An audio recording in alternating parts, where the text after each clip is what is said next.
Hi, I'm Zena Garrison, and you're listening to Brothers on Tennis. Hey, what's up, everybody? How's it going? Hey! So I was behind, of course. I've been doing things around the house and was sort of watching things or letting it play out on DVD, and I apologize. I missed your ping. And when I looked at my phone, I'm like, I see a text and a call, and I'm like, why is Bryce trying to get me? And then literally on the TV, that's when it happened. I'm just like, oh, snap. So I haven't heard anything that's gone on, but I'm assuming that since you paged me that they did actually default him. They did. Wow. They did. And so, of course, there's all kinds of ripple effects with this. Wow. And let's just start with some of the maybe more positive things. So Djokovic being defaulted means now that there is going to be a first-time Grand Slam winner. That's right. He was the only one. Yeah, he was the only one left. That's right. And so I asked Courtney, who did she think, was going to come through? And she said she was sticking with her boy Thiem. Okay. And then I responded, well, if you're going to stick by your boy Thiem, I'm going to stick by my boy Medvedev. And really what I'm hoping, because I love both players, is that they do end up meeting in the semifinals. And may the best player win and go to the finals. But I do believe the eventual winner comes out of that semifinal match if they both make it there. Right. That's wow. I'm still digesting the fact that he actually got defaulted. That is insane. Wow. But I did, like I said, I saw the replay, and when you hit somebody in the throat with a tennis ball, that's not good. Exactly. And Isaac, I'll just kind of reiterate another point I had before you got on. Yeah. Was, and you'll see it in some of our comments in Instagram and in Twitter. But I understand Djokovic's perspective. Patrick McEnroe kind of got on him a little bit about, him just leaving, him not going to the press conference, and him not taking that as an opportunity to immediately apologize and all that. We know how human emotions work. And so He probably isn't thinking clearly. He's probably going to come back with a prepared statement and whatever. Right. But my issue has been with the media. And, what are they saying? I haven't even looked. Well, I'll start with your boy Paul Annacone, who sent out immediately a tweet saying, well, if we had been using Hawkeye on this court like the other ones, the situation would have never happened. Woulda, coulda, shoulda, Paul. Sit yourself down and shut up. Woulda, coulda, shoulda. That is not helping anybody. That ain't helping nobody. No, and it's completely deflecting from the root cause of the situation. Exactly. This situation wouldn't have happened if Djokovic hadn't hit the ball. Look, shame on him for even coming out there like that. Now, come on. Exactly. Really? And then think about it. So let's say we are using Hawkeye. That don't save ball kids. Doesn't save cameramen. Doesn't save the chair umpire. Exactly. So let's not deflect. That's one of the most irrelevant points. I'm shocked Paul Annacone would bring up something that silly. So I was very, very disappointed in that. Wow. I was disappointed in Brad Gilbert. What did Brad say? On his coverage, because he immediately was going to, we actually need a camera on the court so that they can go back and they can review it and did this and this. And actually, Renee Stubbs and Chris McHenry got right with him, and they were like, okay, that's all nice and good, but that does not change. It shouldn't change the decision. The person you hit a ball at someone and it hit them. I mean, you don't need cameras to determine that. I mean,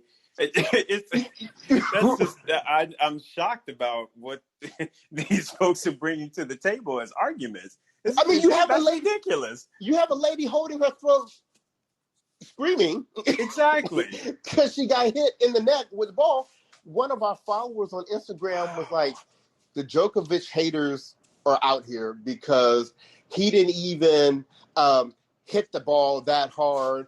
And I responded to her and I said, look, I would think that the number one tennis player in the world would have the ability to hit a ball to the back of the court without hitting somebody in the throat.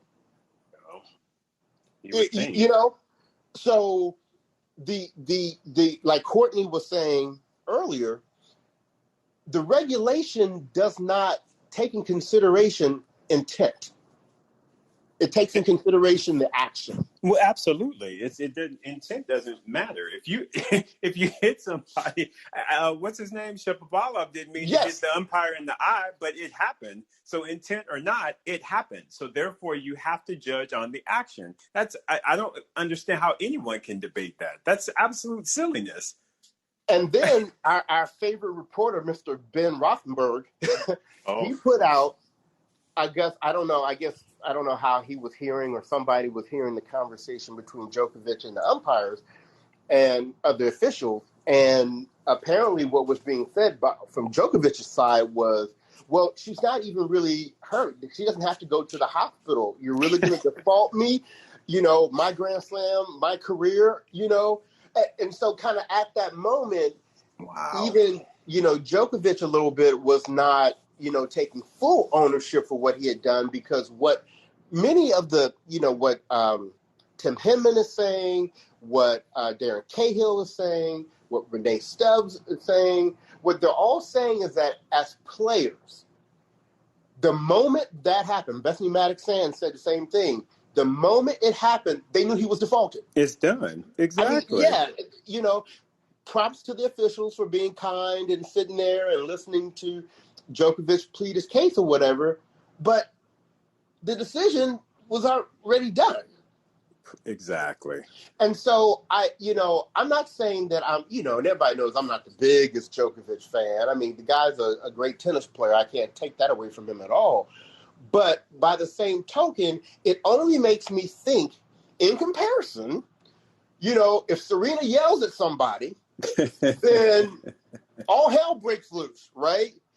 You know, right now we have people in the media falling over themselves trying to deflect from, you know, the original action.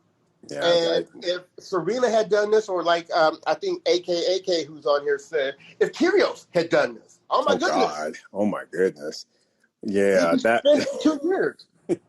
Now I was about to say they would probably try and suspend him. And like I said, Bruce, I don't know if you said this or not, but to be clear, I mean, serious, this doesn't matter. If it were Federer, if it were Serena, if it were anyone that did this, in my book, you get defaulted. You don't hit somebody accidentally or intentionally. You don't do it. So simply put, the action fits the crime. He should have been defaulted. He was defaulted. And there is no deflection necessary. That's what should have happened. And again, you know me, I'm a big Serena fan. Serena did something like this, I'd be like, baby girl, I love you, but you know what? Go on ahead and get to the locker room, because you shouldn't have done it. You don't do that. Right. And I want to acknowledge AK. Yes, I'm sorry. I didn't mean to imply that Brad Gilbert was not in favor of defaulting Djokovic, because he absolutely was. But what he was doing is and this was like immediately after it happened, he was introducing other elements that really had no bearing on the decision. And I think the other two, you know, what's her name? Renee Stubbs and Chris McHenry, they were trying to stick to the point. Like, he hit the lady in the neck with the ball. Right. He should have been defaulted. Don't need, you know, any additional cameras. Yeah. You know, there was a delay. I guess I'm not so concerned about the delay, because as long as the right decision at the end was made, then exactly. And that's what really had me scared, because I was watching it in real time. That's what had me scared, because I said, if they don't default Djokovic over hitting a lines person in the throat, this is the worst case of preferential treatment I've ever seen. Yeah, I don't think they had a choice. If they wouldn't have, then it would have been straight. Oh my goodness. Yeah, there would have been some definite lashback on the tournament as a whole. Because again, it's pretty straightforward. I mean, you hit someone, it's a default. That's it. Intentional or not. Right. And back to AKAK, you're right. And Isaac, you probably haven't had a chance to see this yet. There's camera footage there of watching Ivanisevic. Oh, okay. When it happens, yeah. And you can tell by Ivanisevic's reaction, right away. He's like, "Oh shit!" Like this is done. We're done. Yeah. Hey, well, I mean, yeah, this is crazy, man. I mean, this is really crazy. Right. So, look, I don't think any of us, when we woke up this morning, thought this was going to be a situation we'd be talking about. And I want to throw something else out, too. I'm not saying Carreño Busta was going to win, was going to win the match at all. Okay, especially across 5 sets against Djokovic. But he was playing him. He was playing. He was keeping his own, and he helped create the situation that got Djokovic to his frustration level. Mm-hmm. Mm-hmm. Well, and in addition to Djokovic kind of creating his own frustration, and this whole thing was building. I mean, it was about 4 points or something before that Djokovic hit in real anger that ball that went against the side court. Did you see that? Oh, yeah, yes, I did. That's right. Yeah, because he had done it before, but did he get a warning for that though? He just hit it hard. He did not even get a warning for that. And that's one of the other things. I'm telling you what, these people that I typically don't care about are making me hype them up a little bit. Patrick McEnroe, once again, he came out. He came out and said, "Look, quietly, this has been an issue with Djokovic for a while. He's been doing stuff like this. It's never gotten to this point before, but he's been flirting with fire for a while, throwing rackets and hitting balls in anger like that back there. Eventually your luck is going to run out." Right. That's very true. And he did. And you're right, AKAK, yes. PCB was he was playing a smart match. Once again, don't know if he was going to pull it out, in the end, but he helped create that situation that Djokovic really cracked in. Right. Had him falling on the ground, hurt his shoulder, apparently, or with Djokovic. Yeah, I did see that. Yeah, it was. I don't know if that was true or gamesmanship or whatever, but so definitely credit to him. You got to be there to be able to get the default. Mm-hmm. That's the truth. That is the truth. Now I don't know who he's about to get beat by next, but wait a minute, who does he? Who would PCB play next?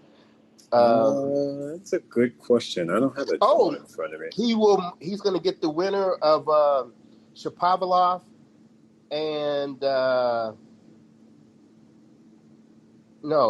Goffin.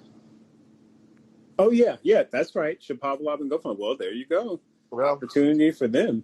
There you go. Well, opportunity for all three of them, because I mean, don't clown. But like you said, Buster was playing Djokovic pretty well in that first set, so you never know who Goffin versus Shapovalov. He might have some form. You never know. Wow. It's just still weird to believe. I mean, he has to. Man, he's going to look back on this with some serious regret, because I mean, you have that possibility of getting 18, 1 behind Nadal, 2 behind Federer, and you messed up because you do something juvenile and stupid. I mean, that's wow. Yeah, this is huge. Yeah, this is huge. I know Federer was like, I should have limped my ass out there. Federer got tossed up and thrown around by these youngsters. He needs to go in here and heal up 100%. He's like, I should have limped my ass out there and got. Oh man, I mean, crazy, man. This is so insane. man, just hard to believe that this is popping off like this. This is crazy. Right. Well, I mean, you and I predicted that Djokovic wasn't going to win. We thought it was going to be. We thought it was going to be Tsitsipas, and we thought it was going to be because Djokovic was going to actually get beat. Right. But he did get beat. He beat himself. He did beat himself. That's what it is. I mean, because that's all you can attribute that to, man. Get your mind right. Why? You're a top player. I mean, come on. You don't see Nadal slapping balls at nobody. You don't see Federer. And this goes again to his longevity and to his overall kind of positioning, if you will, as being one of the greats in the world.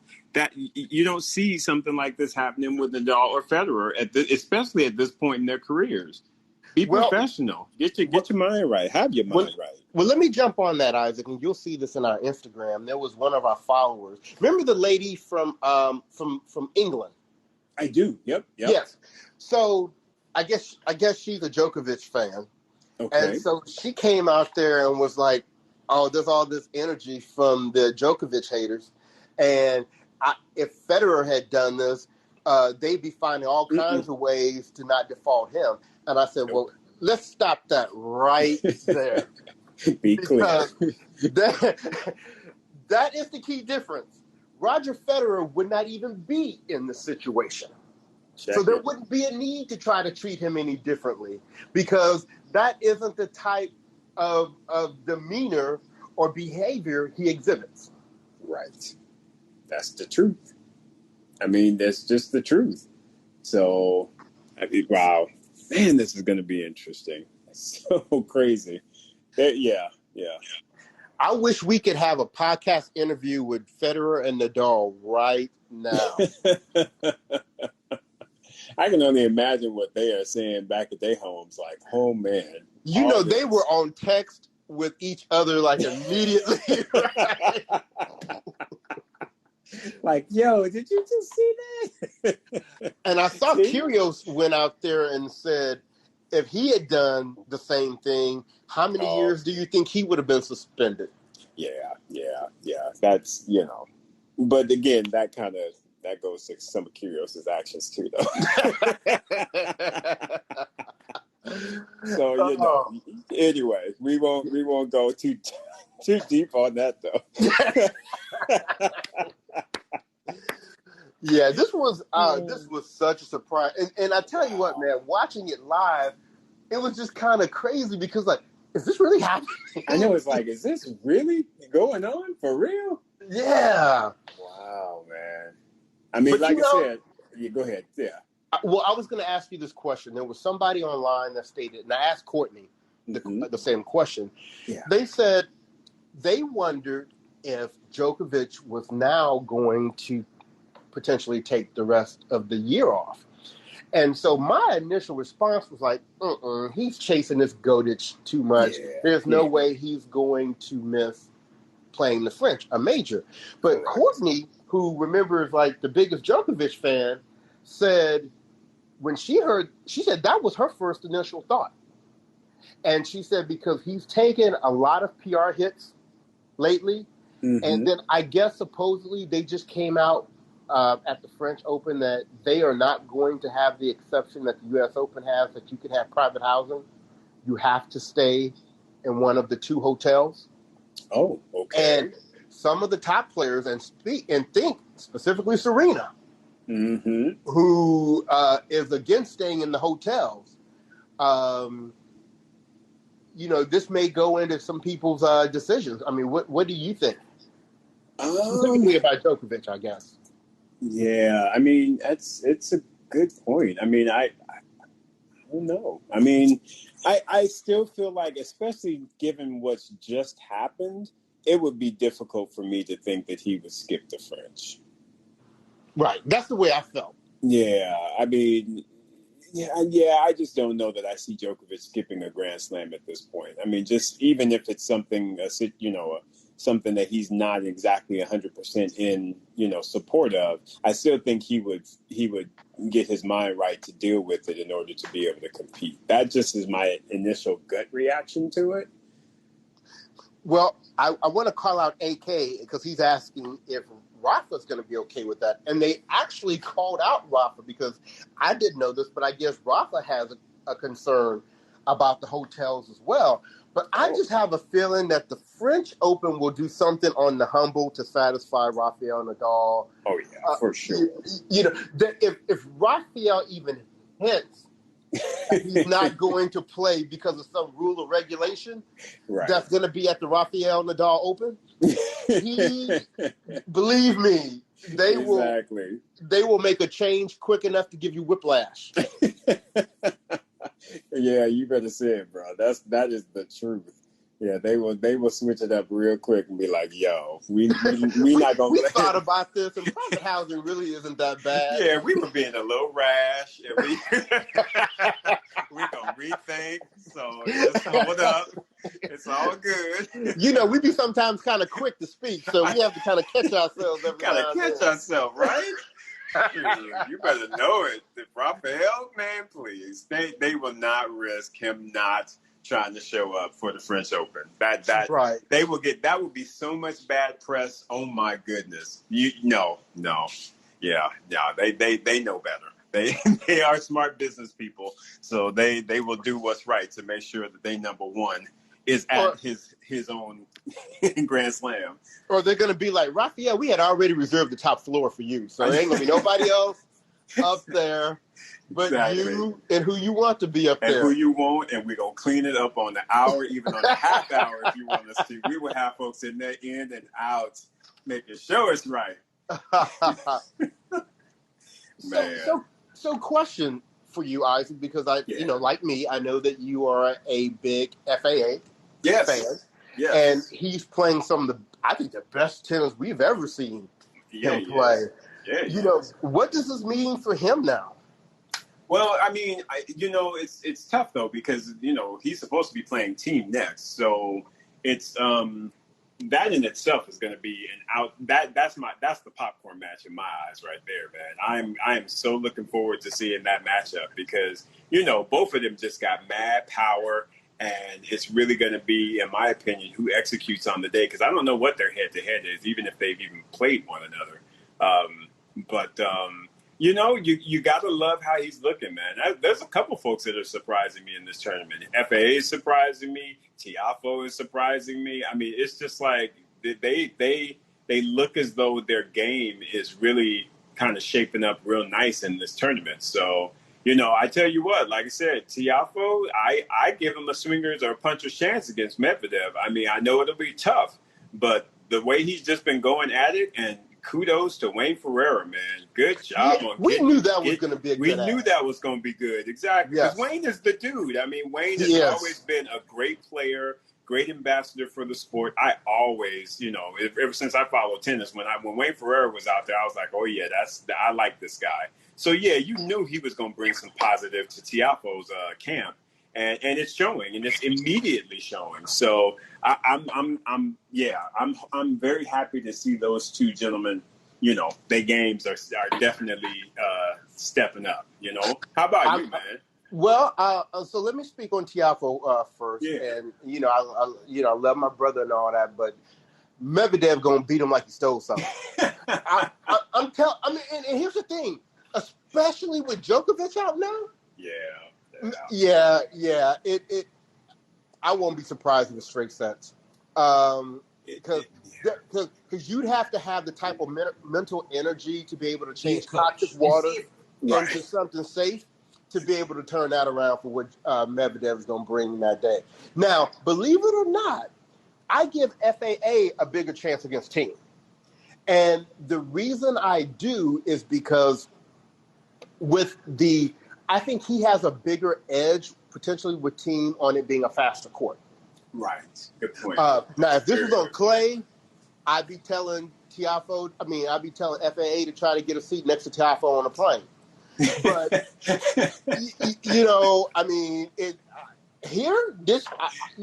I definitely give him that. What do you say, puncher's chance or whatever? The puncher's chance, to do that.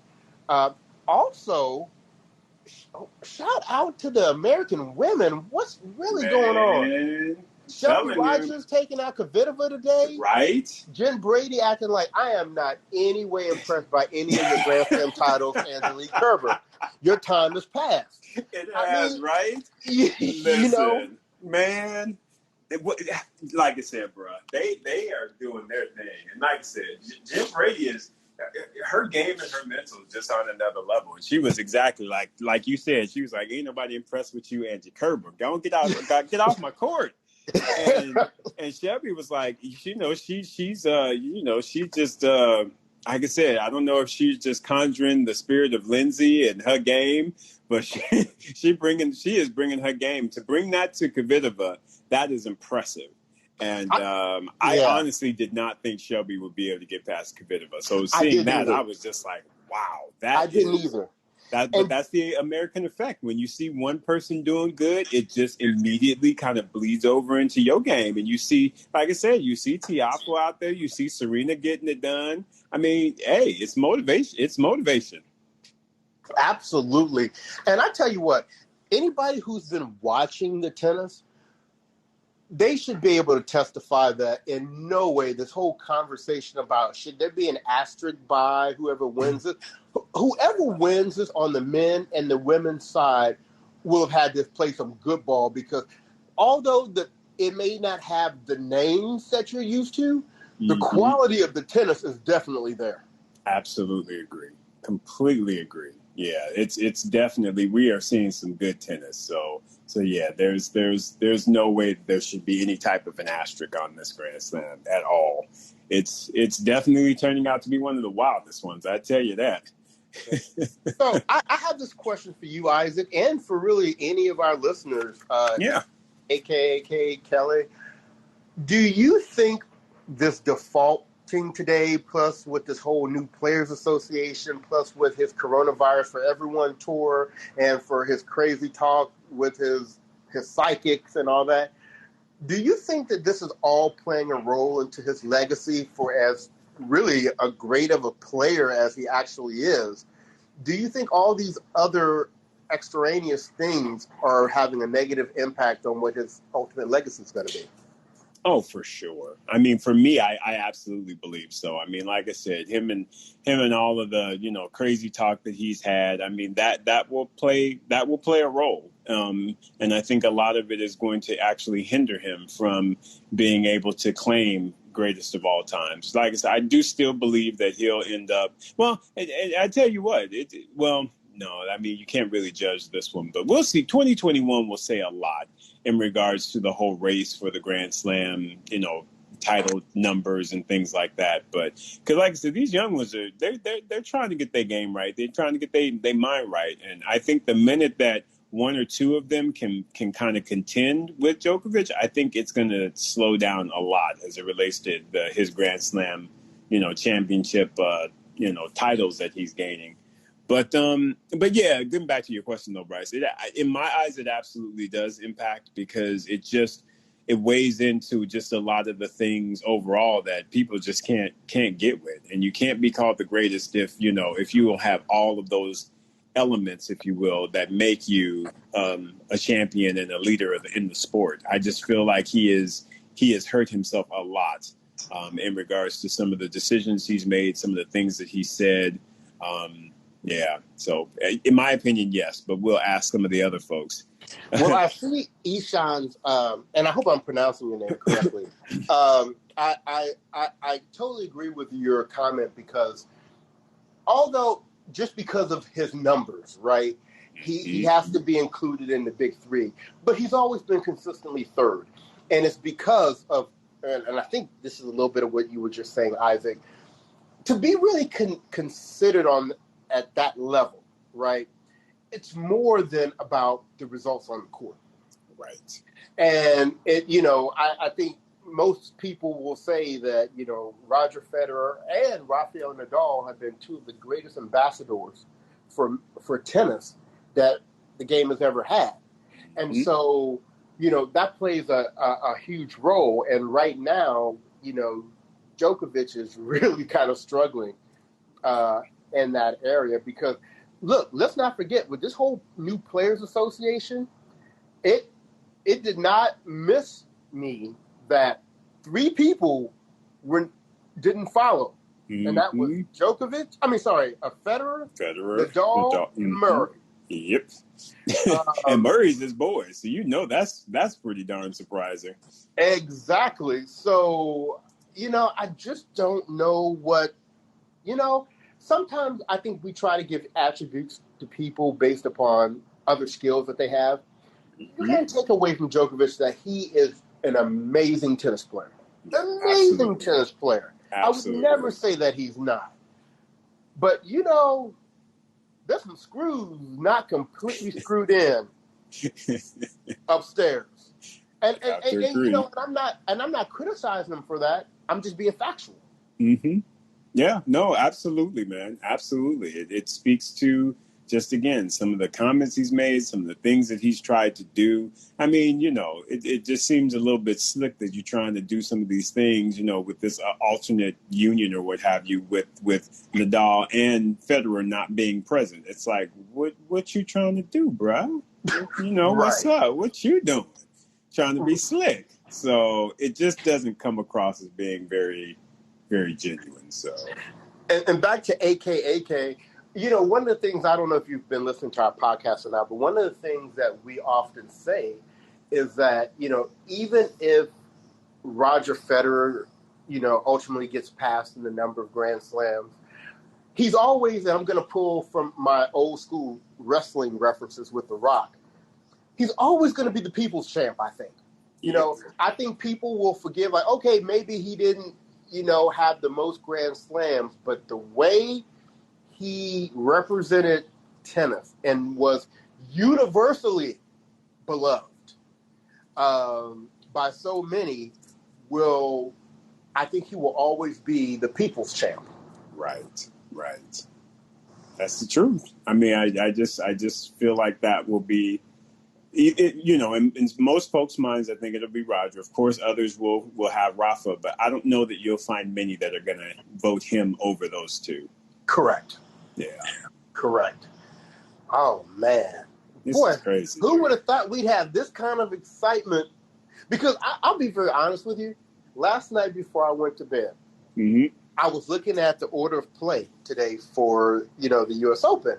Okay. And I looked at the matches, and I was like, I'll probably have the TV on. But, there weren't really many You're doing what I was doing. Sorry to interrupt you. Go right. ahead. No. Right. Yeah. I was just like, I have the TV on, but, I'm going to probably take a break from Twitter and, being glued to the TV.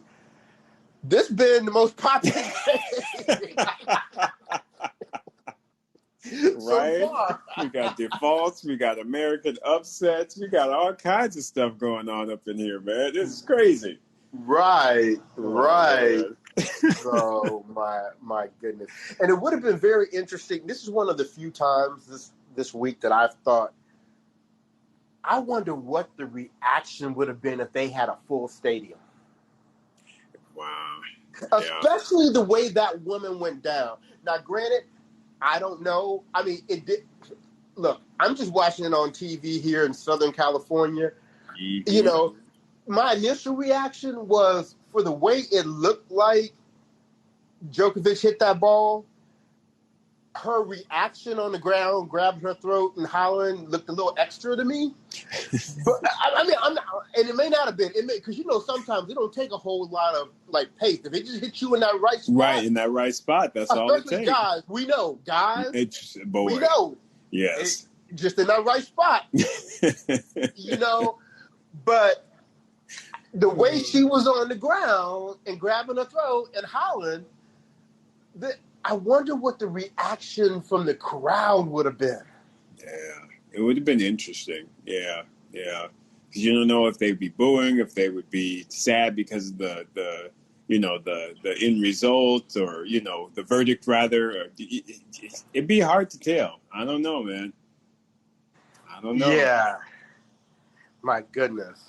Yeah. So, well, I just wanted to open it up, to our listeners. Is there anything else you guys or Isaac wanted to kind of cover? I'm sure we'll be hearing about this for the rest of the tournament. Oh, absolutely. And we still have the mid fortnight that we're going to do tomorrow. So I know we'll have a bit more dialogue on it then when, so yeah, this is definitely going to be one of those things that goes for a little bit. Yes, sir. Yeah, we had I think it was Karima sent us put a post out there on Instagram saying, "Ooh, I cannot wait to hear you guys talk about this in your next podcast." So yes, so for those of you that are listening, what Isaac is referring to, what we do for every Grand Slam tournament is that we do a preview show. You know, we go through, we review the draws, we give, kind of our initial predictions. Then halfway through, we call it a mid-fortnight episode. We kind of review what has happened in the first week, and boy, have we got some stuff to talk this time. And we also kind of give updated, predictions for the rest of the tournament. And then once the tournament is over, we do a wrap-up, a review show. So there ends up being 3 podcast episodes for each major tournament that we do. So, definitely check those out because, we definitely get into it there. Absolutely. Oh, we have a question from Ishan saying, one question, is he likely to get fined for this? Will it be a hefty one? He will absolutely get fined. Anytime for sure. that you get any of those violations, even if it's just like breaking a racket, racket abuse or whatever, you'd get a fine. And I would think him hitting a lines person in the throat, it would be a fairly significant one, I'm guessing. I mean, you would think so. Yeah, you would definitely think it would be. So there's only one thing above being defaulted out of a match / tournament, which is being suspended. Yeah, right. Yep. And they have said, that with the default, that means that Djokovic forfeits any. I know the answer. I'm about to tell you the answer right now. He forfeits any points that he would have received, which kind of doesn't matter a whole lot because he can still use his points from last year because he made it to what round last year? That I don't remember. Who did he lose to? Because he wasn't in the finals. No. So anyway, he's not going to remember when we started this tournament. They already said, regardless of his result, he was going to still be number one. Right. But they said the fine would be the amount of money he would have won up to this point. So I'm not sure exactly what money is for a 4th round match. It's a couple of $100,000, right? I thought so. Yeah. Yep. Yeah. Oh, AKA so 250,000. So okay, there you go. Yeah. Even for a rich person, 250,000 is, you ain't gonna just cough at that. Exactly. And I assume Djokovic had the whole. Remember, he also had the whole expense for the private housing.